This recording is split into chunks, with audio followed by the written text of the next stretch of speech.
Assalamualaikum warahmatullahi wabarakatuh.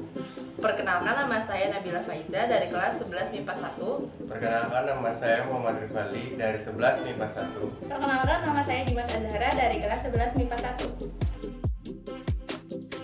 Merupakan unit terkecil produksi makhluk hidup. Alat dan bahan dalam pembuatan replika sel hewan ini terdapat yang pertama ada styrofoam, yang kedua ada lilin, yang ketiga ada pisau dan gunting, dan yang keempat ada lidi.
Pemberan inti mitokondria, retikulum endoplasma, lisosom, badan Golgi, nukleolus, sitoplasma, vakuola.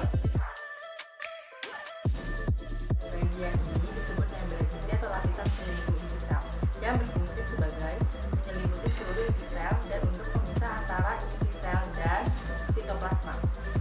Pada bagian ini disebut nukleus. Nukleus berfungsi sebagai pusat informasi dan kendali seluruh kegiatan sel. Pada bagian ini disebut mitokondria. Mitokondria berfungsi sebagai tempat penghasil energi karena terlibat dalam proses respirasi sel. Pada bagian ini disebut nukleolus. Nukleolus atau bagian inti yang berada di dalam sel yang berbentuk bulat yang berfungsi sebagai pembentuk ribosom dan pembentuk protein yang ada di dalam sel. Pada bagian ini disebut dengan vakuola. Vakuola pada hewan bersel satu terdapat dua jenis vakuola. Yang pertama ada vakuola makanan yang berfungsi dalam sistem pencernaan. Yang kedua ada vakuola kontraktil yang berfungsi sebagai osmoregulator. Pada bagian ini disebut dengan sitoplasma. Sitoplasma merupakan bagian cair yang berada di dalam sel yang berfungsi sebagai penyokong dan memastikan keamanan molekul seluler yang terdapat di dalam sel. Bagian ini disebut retikulum endoplasma. Retikulum endoplasma dibagi menjadi dua, yaitu retikulum endoplasma kasar dan retikulum endoplasma halus. Retikulum endoplasma berfungsi yaitu sintesis dan sekresi protein, sintesis lipid, dan metabolisme karbohidrat.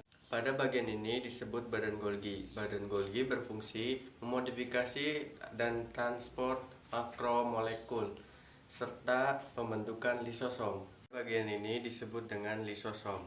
Lisosom berfungsi sebagai pencerna makanan dengan melakukan fagositosis serta penghancuran bakteri dan organel yang rusak atau disebut dengan autofagi.